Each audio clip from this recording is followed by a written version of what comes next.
Hello friends, Rama mathematics classes में आपका स्वागत है। देखिए फ्रेंड्स, आज से एक नए बुक को नए टॉपिक को पढ़ने के प्रयास करते हैं। देखिए, अभी वर्तमान में बिहार एसएससी का एग्ज़ाम होने वाला है, उसको देखते हुए रिमाइंडर बुक से प्राचीन इतिहास को पढ़ते हैं। जैसे जैसे होगा आगे बढ़ते चले जाएंगे, जो टॉपिक हैं उसको देखते देखते आगे बढ़ेंगे। चलिए फर्स्ट देखते हैं। देखिए क्या है, प्राचीन भारतीय इतिहास के स्रोत को पढ़ते हैं। देखिए क्या है, इसमें क्या पढ़ना है, तो देखिए पहला क्वेश्चन है। देखिए क्वेश्चन देखते हैं। प्राचीन भारतीय इतिहास के अध्ययन कितने स्रोत हैं? क्या हैं, प्राचीन भारतीय इतिहास के अध्ययन के कितने स्रोत हैं? तो 3 स्रोत हैं। कौन कौन है? तो पुरातात्विक स्रोत हैं, साहित्यिक स्रोत हैं और विदेशियों के वृत्तांत हैं। चलिए दूसरा है, प्राचीन भारतीय इतिहास जानने का सबसे मुख्य स्रोत क्या है? तो पुरातात्विक स्रोत है। क्या है? तो पुरातात्विक स्रोत हैं। चलिए आगे देखते हैं। देखिए आगे हैं, पुरातात्विक स्रोत के अंतर्गत सबसे प्रामाणिक स्रोत क्या है? पुरातात्विक स्रोत के अंतर्गत सबसे प्रामाणिक स्रोत हैं क्या हैं? तो अभिलेख हैं। क्या हैं? तो अभिलेख हैं। अभिलेख कितने प्रकार के हैं? क्या हैं? अभिलेख कितने प्रकार के हैं? तो अभिलेख 2 प्रकार के हैं। देखिए कोई अचानक पूछ लेगा कि अभिलेख कितने प्रकार के हैं, तो गड़बड़ा जाएंगे, लेकिन अभिलेख 2 प्रकार के होते हैं। कौन कौन है? तो सरकारी अभिलेख और निजी अभिलेख। कौन है? सरकारी अभिलेख और निजी अभिलेख हैं। चलिए आगे देखते हैं। देखिए, विश्व के सबसे प्राचीन अभिलेख कहाँ से प्राप्त हुआ है? सबसे प्राचीन अभिलेख कहाँ से प्राप्त हुआ है? तो एशिया माइनर के बोजकोई नामक स्थान से। एशिया माइनर के बोजकोई नामक स्थान से प्राप्त हुआ है। चलिए, एशिया माइनर के अभिलेख कब लिखा गया था? एशिया माइनर का अभिलेख कब लिखा गया था? तो 1400 ईसा पूर्व में। 1400 ईसा पूर्व में लिखा गया था। एशिया माइनर के अभिलेख किन किन भारतीय देवताओं के नाम से मिले हैं? कहते तो एशिया माइनर अभिलेख में कौन कौन से भारतीय देवता मिले हैं? तो मित्र, वरुण, इंद्र और नासत मिले हैं। चलिए आगे देखते हैं। ईरान के सम्राट दारा प्रथम के द्वारा पर्सियोपोलियस और बृहस्पतून का अभिलेख कब लिखा गया था? तो 6ठी शताब्दी ईसा पूर्व। क्या है? तो 6ठी शताब्दी ईसा पूर्व में लिखा गया था। पर्सिपोलिस और बृहस्पतून के अभिलेख भारत के किस प्रांत को जीतने के साक्ष्य मिले हैं? तो सिंध प्रांत को। किसको? तो सिंध प्रांत को जीतने का साक्ष्य मिले हैं। चलिए आगे देखते हैं। भारत के सबसे प्राचीन अभिलेख कहाँ से प्राप्त हुए? तो सिंधु घाटी सभ्यता से। कहाँ से प्राप्त हुए?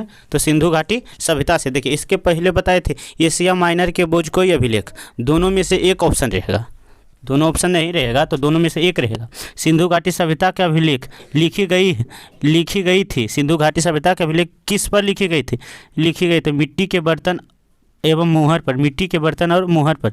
सिंधु घाटी के अभिलेख किस प्रकार की लिपि हैं? सिंधु घाटी सभ्यता में किस प्रकार की लिपि है? तो भाव चित्रात्मक है। क्या है? तो भाव चित्रात्मक है। मौर्य काल के अभिलेख को किसने पढ़ा था? मौर्य काल के अभिलेख को किसने पढ़ा था? तो कौन पढ़ा था? James precepts. कौन है? तो जेम्स प्रीसेप पढ़ा था। तो कब पढ़ा था? तो 1837 में। कब पढ़ा था? तो 1837 में पढ़ा था। जेम्स प्रीसेप किस देश के रहने वाले थे? तो फ्रांस के थे। कहाँ के थे? तो फ्रांस के रहने वाले थे। कहाँ के थे? तो फ्रांस के। अशोक ने अपने अभिलेख किस लिपि का प्रयोग किया था? अशोक ने जो अपना अभिलेख लिखा था तो कौन कौन सा लिपि का प्रयोग किया था? तो ब्राह्मणी लिपि, खरोष्टी लिपि, अरमाइक लिपि और यूनानी लिपि। तो कहने को मतलब अशोक ने 4 लिपि का प्रयोग किया था। कितने लिपि का प्रयोग किया था? तो 4 लिपि का प्रयोग किया था। अशोक ने अपने अभिलेख पर किस लिपि का प्रयोग सबसे अत्यधिक किया? अशोक कहने का मतलब 4 लिपि में से सबसे ज़्यादा किस लिपि का प्रयोग किया था? तो ब्राह्मणी लिपि का। कौन किस लिपि का? तो ब्राह्मणी लिपि का। अशोक के किस अभिलेख में 2 भाषा का प्रयोग किया गया? अशोक का कौन सा अभिलेख है जिसमें 2 भाषा का प्रयोग किया गया था? तो सार ए कुना है जो कहाँ है? तो गंधार में। सार ए कुना है जो कहाँ है? गंधार में। अशोक ने किस अभिलेख पर खरोष्टी लिपि का प्रयोग किया है? तो किस लिपि पर खरोष्टी लिपि का प्रयोग किया है? तो मानसेहरा और शहबाज गढ़ी पर। कौन है? तो मानसेहरा और शहबाज गढ़ी पर। मानसेहरा और शहबाज गढ़ी कहाँ स्थित है? मानसेहरा और शहबाज गढ़ी कहाँ स्थित है? तो पाकिस्तान में स्थित है। कहाँ स्थित है? तो पाकिस्तान में स्थित है। चलिए आगे देखते हैं। चलिए देखिए, भारत के किस अभिलेख पर पहली बार संस्कृत भाषा का प्रयोग किया गया? भारत के किस अभिलेख पर संस्कृत भाषा का प्रयोग किया गया था? तो जूनागढ़ अभिलेख। कौन भाषा पर? तो जूनागढ़ अभिलेख पर प्रयोग किया गया था। हाथी गुफा अभिलेख, हाथी गुफा अभिलेख का संबंध किससे है? तो हाथी गुफा अभिलेख का संबंध जैन धर्म से है। कौन धर्म से संबंधित है? तो जैन धर्म से संबंधित है। एलोह अभिलेख, एलोह अभिलेख किसकी जानकारी मिलती है? एलोह अभिलेख से किसकी जानकारी मिलती है? तो चालुक्य शासक। कौन है? तो चालुक्य शासक पुलकेशी द्वितीय और एवं हर्षवर्धन का। एलोह अभिलेख में चालुक्य शासक पुलकेशी द्वितीय और हर्षवर्धन का प्रमाण मिलता है, जानकारी में। एलोह अभिलेख को किसने लिखा था? तो रवि कीर्ति ने। एलोह अभिलेख को किसने लिखा था? तो रवि कीर्ति ने लिखा था। एलोह अभिलेख को किसने लिखा था? तो रवि कीर्ति ने लिखा था। प्रयाग स्तंभ अभिलेख, प्रयाग स्तंभ अभिलेख किसने लिखा था? प्रयाग स्तंभ अभिलेख को किसने लिखा था? तो हरिसेन ने। किसने लिखा था? तो हरिसेन ने। प्रयाग स्तंभ अभिलेख को किसने लिखा था? तो हरिसेन ने लिखा था। प्रयाग स्तंभ अभिलेख को किसने लिखा था? तो हरिसेन ने लिखा था। प्रयाग स्तंभ अभिलेख को किस भाषा में लिखा गया था? तो संस्कृत भाषा में लिखा गया था। किस भाषा में लिखा? प्रयाग स्तंभ अभिलेख को संस्कृत भाषा में लिखा गया था। चलिए आगे देखते हैं। प्रयाग स्तंभ अभिलेख में किसके विषय में लिखा गया? प्रयाग स्तंभ अभिलेख में किसके विषय में लिखा गया? तो समुद्रगुप्त के विजय बारे में। समुद्रगुप्त के किसके? तो विजय बारे में लिखा गया है। भारतीय इतिहास में पहली बार सती प्रथा, भारतीय इतिहास में पहली बार सती प्रथा का उल्लेख किस अभिलेख में किया गया है? तो एरन अभिलेख में। किस में? तो एरन अभिलेख में किया गया है। एरन अभिलेख को किसने लिखा था? एरन अभिलेख को किसने लिखा था?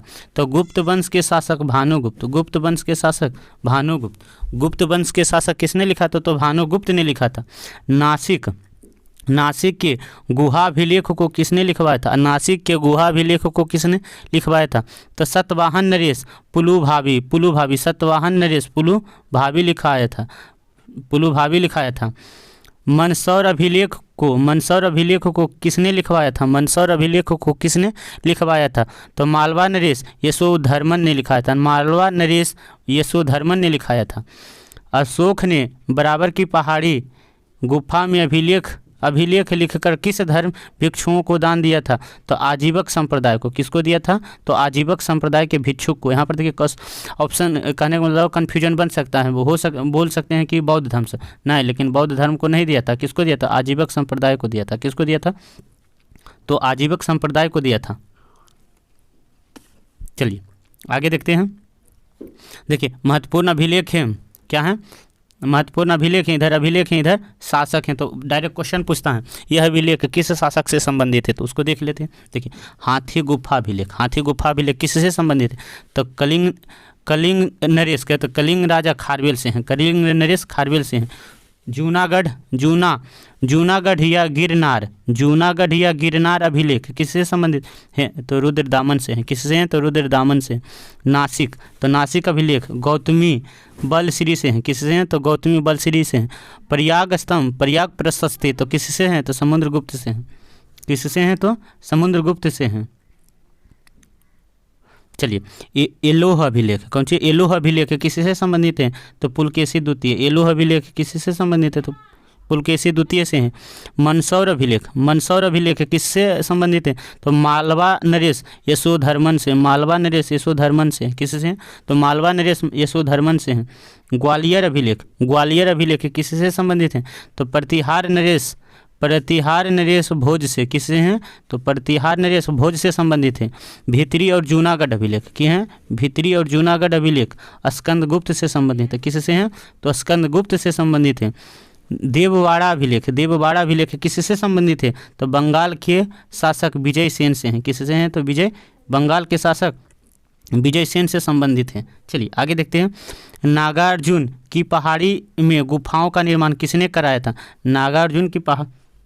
नागार्जुन की पहाड़ी में गुफाओं का निर्माण किसने कराया था? तो दशरथ ने करवाया था। किसने कराया था? तो दशरथ ने करवाया था। निजी अभिलेख किस स्थान पर खुदाया गया है? निजी अभिलेख किस स्थान पर खुदवाया जाता था? तो मंदिर और मूर्तियों पर, मंदिर और मूर्तियों पर खुदवाया जाता था। चलिए आगे देखते हैं। देखिए आगे हैं, पुष्यमित्र शुंग द्वारा अश्वमेध यज्ञ किए जाने की जानकारी कहाँ के अभिलेख से प्राप्त हुआ था? कहने का मतलब पुष्यमित्र शुंग ने अभी करवाया था, अश्वमेध करवाया था, तो किस अभिलेख से जानकारी प्राप्त हुआ है? तो अयोध्या अभिलेख से। किससे? तो अयोध्या अभिलेख से प्राप्त हुआ है। किससे प्राप्त हुआ? तो अयोध्या अभिलेख से प्राप्त हुआ है। हेलियोडोरस ने अपना अभिलेख किस स्थान पर लिखवाया था? तो विदिशा नामक स्थान पर। कहाँ पर? तो विदिशा नामक स्थान पर लिखवाया था। कहाँ लिखवाया था? तो विदिशा नामक स्थान पर लिखवाया था। विदिशा अभिलेख किस धर्म की जानकारी देता है? विदिशा अभिलेख किस धर्म की जानकारी दे? तो वैष्णव धर्म की। किस धर्म की? तो वैष्णव धर्म की जानकारी देता है। भारत में सिक्के के जन्मदाता किसे माना जाता है? भारत में सिक्के के जन्मदाता किसे माना जाता है? तो गौतम बुद्ध को। किसको माना जाता है? तो गौतम बुद्ध को माना जाता है। आहत सिक्के का प्रचलन कब से भारत में हुआ? तो 6ठी शताब्दी ईसा पूर्व में। कहते 6 BC में। कितना हुआ? तो 6ठी शताब्दी ईसा पूर्व में हुआ था। चलिए आगे देखते हैं। भारत में सोने सिक्के को सर्वप्रथम किसने जारी किया? भारत में सोने सिक्कों को सर्वप्रथम किसने जारी किया? तो हिंद यूनानी। किसने जारी किया? तो हिंद यूनानी ने जारी किया था। भारत में किस राजवंश के शासकों ने सर्वप्रथम शुद्ध सोने के सिक्के जारी किया था? सर्वप्रथम शुद्ध सोने के सिक्के जारी किया था। शुद्ध सोना तो किसने किया था? शुद्ध जहाँ रहेगा तो कुषाण रहेगा, शुद्ध रहेगा तो कुषाण रहेगा, लेकिन सर्वप्रथम किसने किया? तो हिंद यूनानी ने किया था। आगे हैं, लेकिन सबसे ज़्यादा पूछेगा। कहने का मतलब सोने के सिक्का सबसे ज़्यादा किसने जारी किया? तो गुप्त शासक ने। किसने किया? तो गुप्त शासक ने किया था। अब भारत में सबसे ज़्यादा किस काल में जारी हुआ? भारत में सबसे ज़्यादा किस काल में जारी हुआ? तो मौर्योत्तर काल में। किस कौन काल में हुआ था? तो मौर्योत्तर काल में जारी हुआ था। चलिए आगे देखते हैं। भारत में सर्वप्रथम शीशे के सिक्के किस वंश ने जारी किया था? तो सातवाहन राजवंश ने। किसने किया? तो सातवाहन राजवंश ने। भारत में प्रोटीन के सिक्के किस राजवंश ने जारी किया था? तो सातवाहन राजवंश। प्रोटीन या शीशा, प्रोटीन पूछेगा या शीशा पूछेगा तो किसने जारी किया था?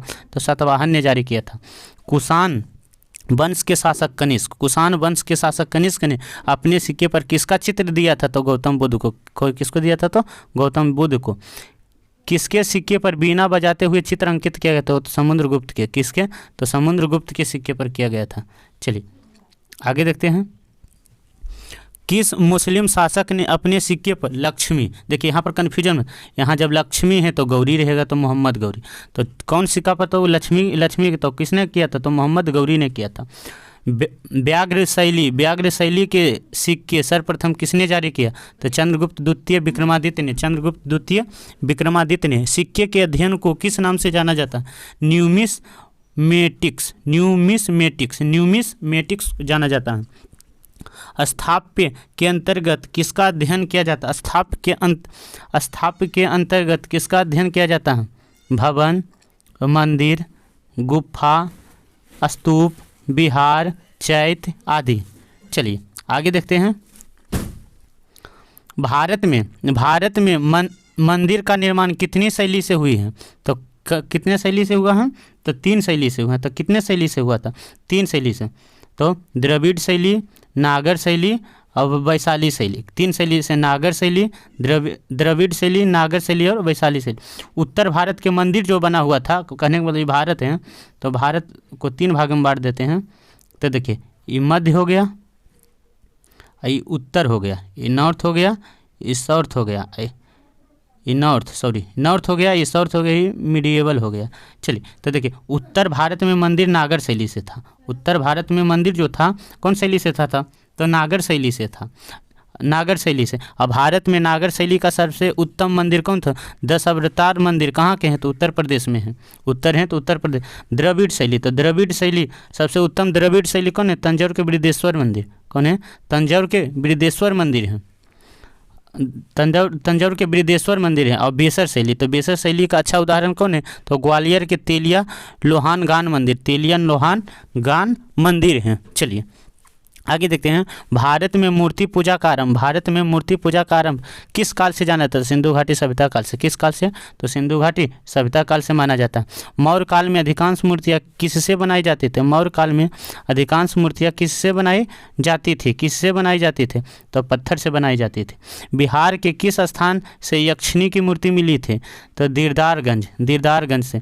बिहार के किस स्थान से यक्षिणी की मूर्ति मिली थी? तो दीदारगंज से मिली थी। गांधार शैली की मूर्ति पर किसका अधिक प्रभाव था? गांधार शैली की मूर्ति पर किसका प्रभाव? यूनानी कलाकारों का, यूनानी कलाकारों का। गांधार कला की मूर्तियों पर किस यूनानी देवता का प्रभाव है? गांधार कला की मूर्तियां पर किस यूनानी देवता का प्रभाव है? अपोलो देवता का। क्या है? तो अपोलो देवता का प्रभाव है। कौन है? तो अपोलो देवता का प्रभाव है। चलिए आगे देखते हैं, मथुरा कला के मूर्तियां पर अधिक प्रभाव किसका है? मथुरा कला पर किसका प्रभाव है? तो भारतीय कलाकारों का। किसका है? तो भारतीय कलाकारों का है। किसका है? तो भारतीय कला। मथुरा पर किसका है? तो भारतीय कलाकारों का है।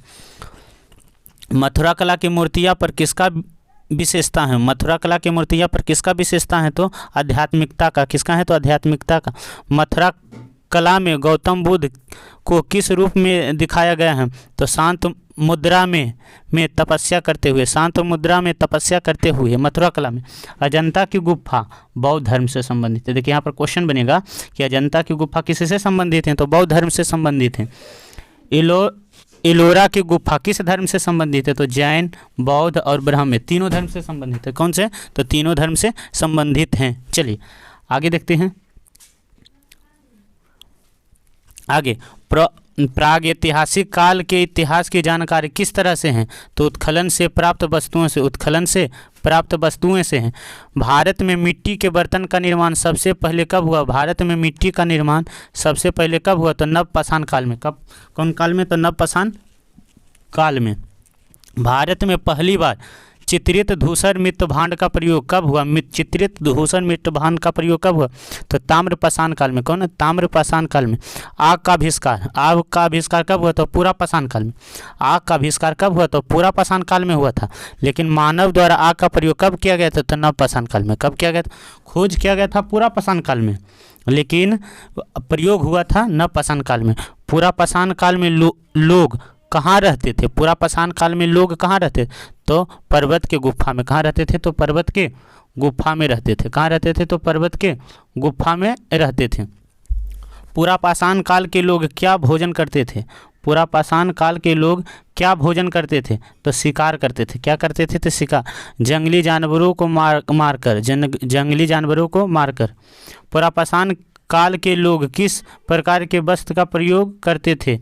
वस्त्र नहीं पहनते थे। क्या है? तो वस्त्र नहीं पहनते थे। पुरापाषाण काल के सबसे ज़्यादा उपकरण कहाँ से प्राप्त होते थे? पुरापाषाण काल के सबसे ज़्यादा उपकरण कहाँ से प्राप्त होते? तो सोहन नदी की घाटी से। सोहन नदी की घाटी से। सोहन नदी कहाँ है? तो सोहन नदी पाकिस्तान में। कहाँ है? तो पाकिस्तान में है। चलिए आगे देखते हैं, मानव द्वारा सर्वप्रथम किस उपकरण का प्रयोग किया गया? मानव द्वारा सर्वप्रथम किस उपकरण का प्रयोग? पत्थर के बने कुल्हाड़ी का। पत्थर से बने कुल्हाड़ी का। क्या है? पत्थर से बने कुल्हाड़ी का। पृथ्वी पर सबसे पहले मानव का जन्म कहाँ हुआ था? पृथ्वी पर तो 26 लाख ईसा पूर्व अफ्रीका महाद्वीप पर। कहाँ हुआ था? तो अफ्रीका महाद्वीप पर 26 लाख ईसा पूर्व। भारत में मनुष्य का जन्म सबसे पहले कहाँ हुआ था? भारत में मनुष्य का जन्म सबसे पहले कहाँ हुआ था? तो 14 लाख ईसा पूर्व महाराष्ट्र के बोरी नामक स्थान पर। महाराष्ट्र के कहाँ हुआ था? तो बोरी नामक स्थान पर। पृथ्वी पर पहले जिस मानव का जन्म हुआ तो उसका नाम क्या था? तो होमोनिडस। क्या था? तो होमोनिडस था। मध्यपाषाण काल का काल निर्धारण कब से हुआ? तो 9000 ईसा पूर्व से 7000 ईसा पूर्व। 9000 ईसा पूर्व से 7000 ईसा पूर्व। चलिए, मध्यपाषाण काल के लोग कहाँ रहते थे? मध्यपाषाण काल के लोग कहाँ रहते? पेड़ के ऊपर मचान बनाकर रहते थे। मध्यपाषाण काल के मनुष्य का भोजन शिकार, कंदमूल, फल था। क्या था? कंदमूल, फल था। मध्य पाषाण काल में जानवर पालने के प्रथम साक्ष्य कहाँ से प्राप्त हुआ था? मध्य पाषाण काल में जानवर पाला गया था, उसका प्रमाण कहाँ से मिला था? राजस्थान राज्य के बोगरा नामक स्थान से, राजस्थान के बोगरा नामक स्थान से प्राप्त हुआ था। चलिए, मानव द्वारा सर्वप्रथम किस जानवर का पालतू बनाया गया? तो कुत्ता को। किसको? तो कुत्ता। भारतीय इतिहास के अनुसार नवपाषाण काल के समय, नवपाषाण काल का समय कब से शुरू हुआ? तो 7000 ईसा पूर्व से। कब हुआ? तो 7000 ईसा पूर्व से शुरू हुआ। चलिए, भारत में कृषि का आरंभ किस काल से हुआ था? तो नवपाषाण काल में हुआ था। एक बार क्वेश्चन पूछा गया था कि भारत में कृषि का आरंभ कब हुआ है? तो यह रहेगा। तो 7000 ईसा पूर्व में, 7000 ईसा पूर्व, 7000 BC में हुआ था। चलिए आगे देखते हैं। चलिए आगे हैं अगला, भारत में पहली बार कृषि का कार्य किस स्थान से हुआ था? तो मेहरगढ़ से। कहाँ से हुआ था? तो मेहरगढ़ से हुआ था। वर्तमान में मेहरगढ़ नामक स्थान कहाँ है? वर्तमान में मेहरगढ़ नामक स्थान कहाँ है? तो पाकिस्तान के बलूचिस्तान नामक स्थान पर, पाकिस्तान के बलूचिस्तान नामक स्थान पर है। किस काल में मानव पहली बार घर बनाकर रहने लगा? मानव घर बनाकर रहने लगा? तो नवपाषाण काल में। कौन है? तो नवपाषाण काल में। चलिए फ्रेंड्स, आज हो गया। चलिए दूसरे वीडियो में अगला टॉपिक सिंधु घाटी सभ्यता को पढ़ने के प्रयास करते हैं। देखिए, प्रयास है कि रिमाइंडर बुक जल्द से जल्द ख़त्म कर दिया जाए। Thanks friend. जय हिंद फ्रेंड।